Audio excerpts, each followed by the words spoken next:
नमस्कार श्रोते हो, दीपक रेगे कथाकथन चॅनलवर तुम्हा सगळ्यांचं मनापासून स्वागत. मित्रांनो, आजपासून तुम्ही ऐकणार आहात अनघा लिखिते यांची कादंबरी भिंतीच्या पलीकडे. पण तत्पूर्वी तुम्ही जर आत्ता चॅनलवर पहिल्यांदा आला असाल किंवा अजूनपर्यंत चॅनल सबस्क्राईब केलेलं नसेल तर प्लीज चॅनल सबस्क्राईब करा. शेजारी घंटीचा चिन्ह आहे, बेल आयकन ते प्रेस करा, त्यातला ऑल हा पर्याय निवडा. म्हणजे मी कथेचा किंवा कादंबरीचा कुठलाही भाग चॅनलवर अपलोड केला की ताबडतोब त्याचं नोटिफिकेशन तुम्हाला मिळेल तुमच्या हातातल्या तुमच्या मोबाईलवर. चला मित्रांनो, सुरू करूयात अनघा लिखिते यांची कादंबरी भिंतीच्या पलीकडे भाग पहिला. एक मोठी दुमजली इमारत, आजूबाजूला डोंगर, खूप सारी झाडं. इमारतीसमोर वडाचं झाड, झाडावर माकडं बसलेली. 4 वाजले असतील तरी अंधारून आलेलं. पावसामुळे गावातली वर्दळ अगदीच तुरळक. विजेचा कडकडाट सुरू झाला. कुत्र्याचं बेसूर आवाजात रडणं जणू काहीतरी अनिष्ट घडत असल्याचं संकेत देत होतं. त्यात पावसाचा जोर वाढलेला. त्या दुमजली इमारतीमधून एक जोडपं बाहेर पडलं. एक काळी मांजर त्यांच्या अवतीभोवती फिरतीये. तो माणूस छत्री सावरत सावरत त्या मांजरीला हाकलतोय तरी तिचं घुटमळणं सुरूच आहे. ती महिला पर्पल कलरचा रेनकोट घालून त्याच्या सोबत जातीये. 1.5-2 वर्षांची मुलगी त्यांना वरच्या मजल्यावरील खिडकीतनं बघतीये. ती आई आई असा आवाज देतीये. तिच्या रडण्याचा आवाज बाहेर कडकडणाऱ्या विजांच्या आवाजामुळे आणि खिडकीला काच असल्यामुळे त्यांच्यापर्यंत पोचत नाहीये. तेवढ्यात एक माकड त्या मुलीला बघून धपकन त्या खिडकीच्या कठड्यावर जाऊन बसलं. मुलगी दचकली, घाबरून खाली पडली. कशीबशी उठून बसली. ते माकड त्या खिडकीच्या काचेवर हात मारतच होतं. त्या माकडाला बघून ती चिमुकली, आणखीन घाबरली आणि रडत रडत जिना उतरून खाली यायला निघाली. तिच्या छोट्या छोट्या पावलांनी ती उतरेपर्यंत ते जोडपं निघून गेलं होतं. ती तिथेच बसली रडत. खूप खूप रडत होती, पण तिच्या रडण्याचा आवाज बाहेर पोहोचत नव्हता. रडत रडत ती झोपली. मध्यरात्र झालेली. कोणीतरी तिला उठवलं. ती उठून बसली. आई आई करत केविलवाणीपणानं रडायला लागली. ती व्यक्ती तिला बाहेर मागच्या पटांगणात घेऊन गेली. त्या व्यक्तीनं तिच्या डोळ्यांवर पट्टी बांधली. एकदम डोळे दिपवून टाकणारा प्रकाश पडला आणि त्या प्रकाशाबरोबर ती चिमुकली वर वर वर अधांतरी उचलली जायला लागली आणि गडप झाली. पुन्हा मिट्ट अंधार. रश्मी खाडकन जागी झाली. तिने कॅलेंडर बघितलं. आजची 5 तारीख. तिला पडलेल्या या नेहमीच्या स्वप्नामुळे तिचं डोकं जड झालं होतं. मोबाईलमध्ये 4-5 मिस्ड कॉल्स. व्हॉट्सॲपवर नक्की काहीतरी मेसेज असणार श्वेताचा, असं म्हणत तिने व्हॉट्सअप उघडलं. कॉलेज सुटल्यानंतर नचिकेतकडे भेटायचं आहे. मी तुला पिकअप करायला आले होते. हॉर्न वाजवला, तुला फोनसुद्धा केला, पण मग लक्षात आलं की आज 5 तारीख आहे. श्वेता. रश्मी पटकन उठली. बापरे, बॅटरी फक्त 20%. काल रात्री झोपायचं नाही ठरवलं होतं म्हणून रात्रभर मोबाईलवर पिक्चर बघितला. हॉरर मूव्हीमुळे झोप नाही लागणार असं वाटलं होतं, पण डोळा कधी लागला कळलंच नाही. असं मनाशीच बोलत रश्मीने मोबाईल चार्जिंगला लावला. ब्रश करता करता म्हणाली, सिंधुमा, चहा ब्रेकफास्ट 10 मिनिटात रेडी ठेव, मला ऑलरेडी उशीर झाला आहे. फटाफट ब्रश करून ती आंघोळीला गेली. 5-7 मिनिटात बाहेर आली सुद्धा. सिंधुमा गमतीनं म्हणाल्या, काय रश्मी, आज नुसती बुडबुड गंगा का? रश्मी तयार होता होता म्हणाली, सिंधुमा, तुला तर माहिती आहे ना की दर 5 तारखेला मला एक विशिष्ट स्वप्न पडतं. बाई बाई बाई, काही भूतबाधा तर नाही ना गं?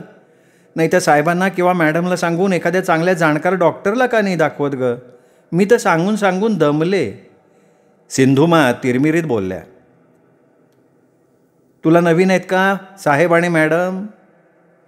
सुरुवातीला सांगितलं तर मॅडम म्हणाल्या की तू हॉरर मूव्ही बघणं बंद कर, आणि बाबांना विचारलं तर त्यांचं BP वाढतं. मी काय करू? एकटी कसा शोध लावू? श्वेताला सांगितलं तर ती हसण्यावारी नेते. त्यापेक्षा दर महिन्याला सहन करणं योग्य वाटतं. रश्मी, तुझ्या पूर्वजन्माचं काही असेल बाई, आम्हाला नाही बाई कधी पडत असली स्वप्न. असं म्हणत सिंधुमाने नाश्ता वाढला. आज आई आणि बाबा नाही आहेत वाटतं घरी. बाबा तर दर महिन्याला बरोबर या तारखेला घरी नसतात आणि आई पिकनिकला. तुझं लग्न झाल्यावर तू मात्र तुझ्या मुलांकडे व्यवस्थित लक्ष दे हो, नाही तर तुम्ही पैसेवाले फक्त पार्ट्यांमध्ये रमता. सिंधुमांनी प्रेमानं तिच्या डोक्यावरनं हात फिरवत म्हटलं. रश्मी अत्यंत सुंदर आणि सालस मुलगी, आई वडील असून नसल्यासारखे, पण नेहमी त्या भयानक पडणाऱ्या स्वप्नामुळे घाबरी घोबरी बावचळलेली राहणारी. त्यामुळे अभ्यासावर परिणाम व्हायचा, जेमतेम पास व्हायची. तिच्यासाठी फक्त सिंधुमानचाच आधार. वडिलांना तर तिचा स्कोअर बघून राग यायचा. आई म्हणायची, इट्स ओके सर्वेश, तिला कुठे आपल्याला नोकरीला लावायचं आहे, एखादं घरंदाज स्थळ बघू, लग्न करून देऊ, दिसण्यात तर सुंदर आहे ना, बस. जे काही सुख दुःख असायचं ते ती सिंधुमानच्या जवळच शेअर करायची. सिंधुमांना पण नेहमी प्रश्न पडायचा की हे नवरा बायको या छोट्याशा मुलीला का प्रेमानं जवळ घेत नाहीत. पण असं विचारणं म्हणजे लहान तोंडी मोठा घास. बरं नातलं, त्यांनासुद्धा गोड दिसणाऱ्या रश्मीचं कधी कौतुकच नव्हतं. सिंधुमा कधीकधी रश्मीचं दुःख बघून एकट्याच रडायच्या. त्यांचा खूप जीव आहे रश्मीवर. 2 वर्षांची असतानापासून तिला त्या बघत आल्यात. हे कुटुंब मुंबईला राहायला आल्यापासून सिंधू त्यांच्याकडे कामाला लागली. सुरुवातीला फक्त छोट्या रश्मीला सांभाळायचं काम होतं. नंतर मॅडमनी म्हणजे रश्मीच्या आईने पूर्ण काम त्यांनाच करायला सांगितलं आणि त्यासाठी त्यांना व्यवस्थित पैसेही मिळत होते. त्यामुळे त्यांनी सगळी जबाबदारी हसत हसत स्वीकारली. रश्मी त्यांना सिंधू मा म्हणायला लागली आणि तेव्हापासनं सिंधूची सिंधू मा झाली. सिंधुमा रश्मीकडे कौतुकानं बघत होत्या. त्यात त्यांची तंद्री लागली. त्या मागच्या आठवणींमध्ये गेल्या. त्या दिवशीसुद्धा म्हणजे रश्मी 3 वर्षांची असेल तेव्हा दिवाळी होती, लक्ष्मीपूजनाचा दिवस. रश्मी खूप छान लाल रंगाचा फ्रॉक घालून बसली होती. मीच दिला होता तिला अलमारीतनं काढून. मला वाटलं की मॅडमने आधीच आणून सरप्राईज म्हणून ठेवला आहे. तो तिला घालून दिला. मॅडमनी पण तिची तारीफ केली. त्या दोघी नाश्ता करत बसल्या होत्या. तेवढ्यात साहेब आले आणि रश्मीकडे बघून रागानं लाल बुंद झाले. खूप ओरडले तिला. मी मध्ये पडले. तर ते म्हणाले, हा फ्रॉक का घातला, दुसऱ्या रंगाचा घाल. मॅडम म्हणाल्या की काय वाईट आहे, तुम्हीच तर आणलाय ना, किती सुंदर दिसतोय तिच्या अंगावर. त्यावर साहेब म्हणाले, तो तिच्यासाठी नाही आहे, आणि रागात नाश्ता न करताच निघून गेले. रश्मी खूप रडली. लक्ष्मी पूजनाच्या दिवशी घरातल्या लक्ष्मीचाच अनादर केला गेला. रश्मीने त्यांच्या तोंडासमोर टिचकी वाजवली तेव्हा त्या भानावर आल्या. रश्मीने विचारलं, सिंधुमा काय झालंय? नाही, काही नाही ग, मन भूतकाळात गेलं होतं. आजही रश्मीनं लाल रंगाचा कुर्ता आणि गोल्डन रंगाची लेगिन्स घातली होती. खूप सुंदर दिसत होती ती, आणि आज रागवायला साहेबही नव्हते. रश्मी आज छान तयार झाली. हलकं परफ्यूम, रेड टॉप्स, तिला शोभणारी हेअरकट कालच करून घेतलेला होता. बोलता बोलता रश्मीचा नाश्ता सुरू होता. तिने आजचा प्लॅन सिंधुमाला सांगितला. सिंधुमा, आज माझं जेवायचं काहीसुद्धा बनवू नकोस. आज नचिकेतचा बर्थडे आहे. दुपारचं जेवण त्याच्या घरी आहे आणि रात्री तो आम्हाला सगळ्यांना हॉटेलमध्ये पार्टी देणार आहे. सिंधुमा म्हणाल्या, अगं मग मी पण जरा बाहेर जाऊन येते. माझी शाळेतली मैत्रीण खूप दिवसांपासून बोलवत होती, जाऊन येते तिच्या घरी. रश्मी आश्चर्यानं म्हणाली, तुझी पण मैत्रीण आहे? बोलली नाहीस कधी? होय होय होय, काय चेहऱ्यावर एकदम चमक आली आहे. काहीतरीच तुझं ग. मैत्रीण आहे माझी, तुमच्यासारखं नाही काही बॉयफ्रेंड बीफ्रेंड. सिंधुमानच्या चेहऱ्यावर आनंद दिसून येत होता. आज बऱ्याच दिवसांनी कोणी आपलं आहे या जगात याची जाणीव झाली होती. रश्मी गमतीनं म्हणाली, हो का? मग मैत्रिणीला भेटायचं आहे तर एवढा कसा चेहरा खुलला? सिंधुमा तिला समजावण्याच्या स्वरात म्हणाल्या, अगं आपल्या वयाचं कोणी असेल ना तर आपण आपली सुख दुःख शेअर करू शकतो गं. तुला नाही का तुझे मित्र मैत्रिणी हवेसे वाटत? तू जे माझ्याकडे सांगू शकत नाहीस ते तू त्यांच्याजवळ बोलतेस, हो का नाही? रश्मीने डोळे मिचकावले. हो, मनकवडी आहेस तू. चल मी निघते, रात्रीच येईन घरी आता. असं म्हणत टिपॉयवर ठेवलेली ॲक्टिवाची चावी तिने उचलली, सॅक पाठीला लावली आणि निघाली. आज काही स्पेशल होणार आहे तिच्या आयुष्यात. भरधाव निघालेली ॲक्टिवा थेट कॉलेज कॅन्टीनसमोर थांबली. रश्मी आज जाऊन इकडे तिकडे बघायला लागली. तिची नजर राघवला शोधत होती. घड्याळात पाहिलं आणि ती मनात विचार करायला लागली की अजून हा कसा आला नाही. मी सांगितलं होतं त्याला की मला बोलायचं आहे तर आधीच ये. मला एकटीला बरं नाही वाटत. ती विचार करत जाऊन बसली एका कॉर्नरला. कोल्ड कॉफीची ऑर्डर दिली. मनात विचार घोळतच होते. कसं सांगू राघवला? त्यांनी मला प्रपोज करून 2 महिने उलटून गेलेत. श्वेता तर म्हणत होती की आत्तापर्यंत दुसरी आलीसुद्धा असेल त्याच्या आयुष्यात. तिचं ते म्हणणं खरं तर नाही ना ठरणार? कारण आजकाल राघव बऱ्याचदा नसतो ग्रुपमध्ये आणि असला तरी एकट्यात थांबणं टाळतोय. मी इतका टाईमपास का केला कोण जाणे. उगाच लाईटली घेतलं मी. आता तर मी मनानं इतकी अटॅच झाली आहे की त्याच्याशिवाय दुसरा विचारच येत नाही माझ्या मनात. आणि आता जर त्यांनी सॉरी म्हटलं तर? कॅन्टीनवाला मुलगा सुभाष त्यांनी कॉफी तिच्यासमोर आणून ठेवली आणि त्या विचारात ती मोठ्यानं म्हणाली, नाही नाही. सुभाष म्हणाला, अहो तुम्हीच मागवली ना कोल्ड कॉफी, आता कशाला नाही म्हणताय? नाही नाही, तुम्हाला मी नाही म्हणालो नाही, सॉरी. मी विचारत होते जरा, त्यामुळे माझ्या तोंडून ते निघून गेलं आपोआप. सुभाष हसत हसत निघून गेला. रश्मी कॉफीचे सीप हळूहळू घेत होती जेणेकरून राघवची वाट बघत तिथे बसता येईल. तिच्या मनात विचार आला, फोन करावा का त्याला पुन्हा एकदा? मगाशी केला तर त्यांनी फोन कट केला. तो कुणा मुलीसोबत तर नसेल? पुन्हा जोरात, नको नको. सुभाष तिच्याकडे बघत हसून म्हणाला, अहो काय नको? तिने त्याच्याकडे डोळे मिचकावत काही नाही असं म्हटलं. विचार करता करता कॉफी संपली. तेवढ्यात समोरनं एक हँडसम युवक गॉगल शर्टमध्ये लावत आतमध्ये आला. इकडे तिकडे बघायला लागला.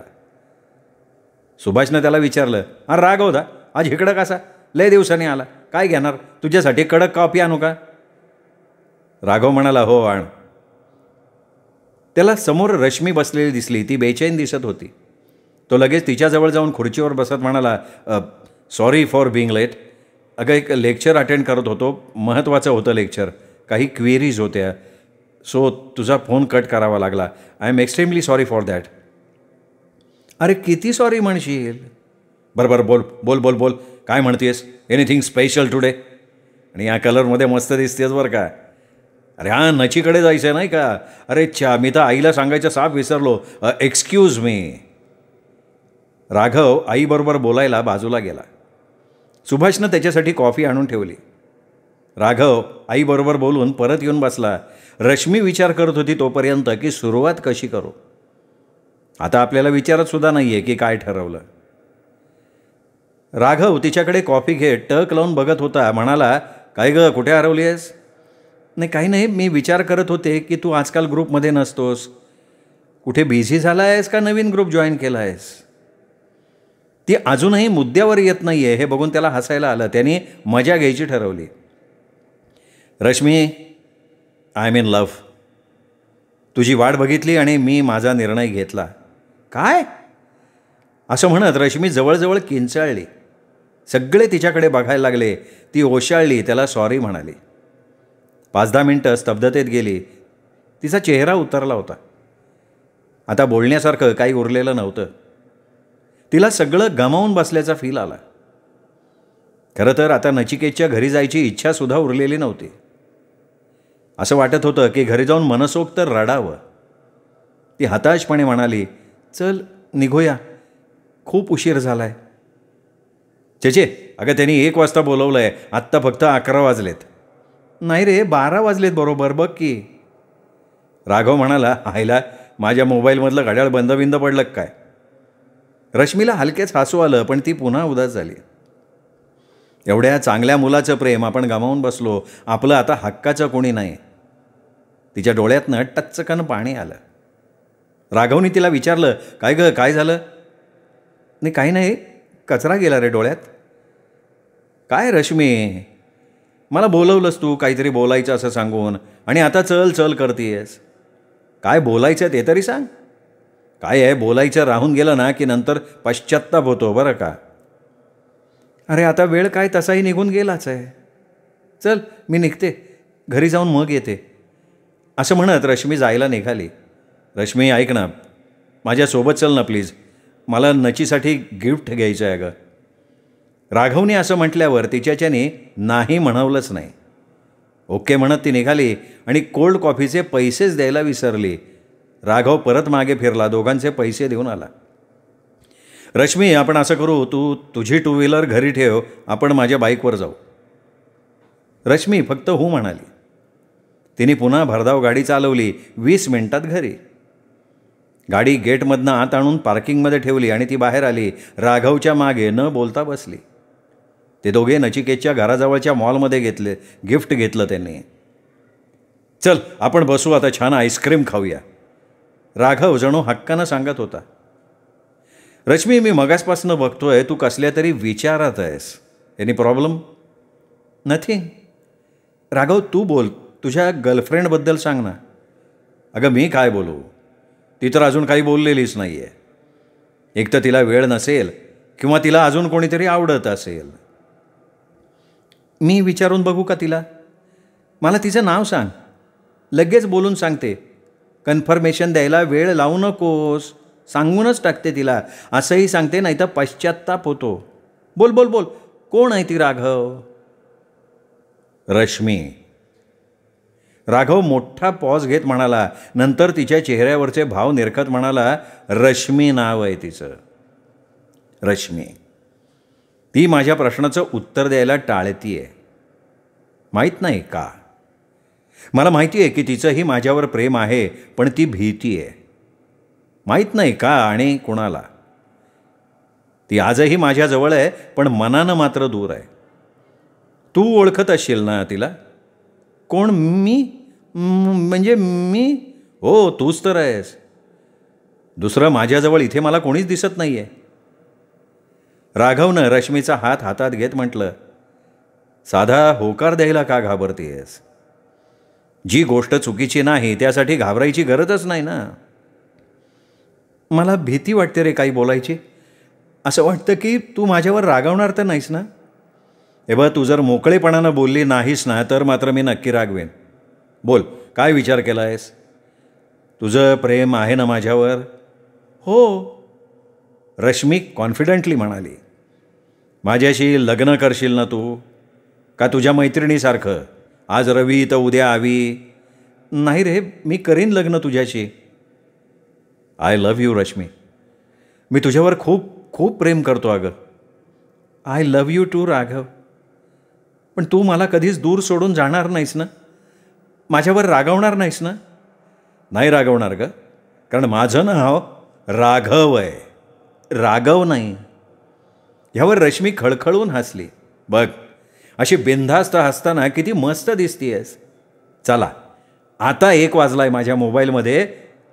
तुझ्या मोबाईलमध्ये 2 नाही ना वाजले. राघव तू ना ग्रेट आहेस. चल, रश्मी आनंदानं म्हणाली. तिला क्षणभर हरवलेला आनंद मिळाला. तिच्यावर खूप प्रेम करणारा, तिच्या मनातलं जाणणारा. आणि हे सगळं कधी जाऊन सिंधू मला सांगते असं तिला झालं होतं.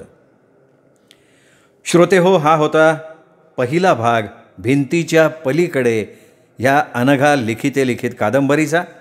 दुसरा भाग उद्या. तोपर्यंत नमस्कार मित्रो.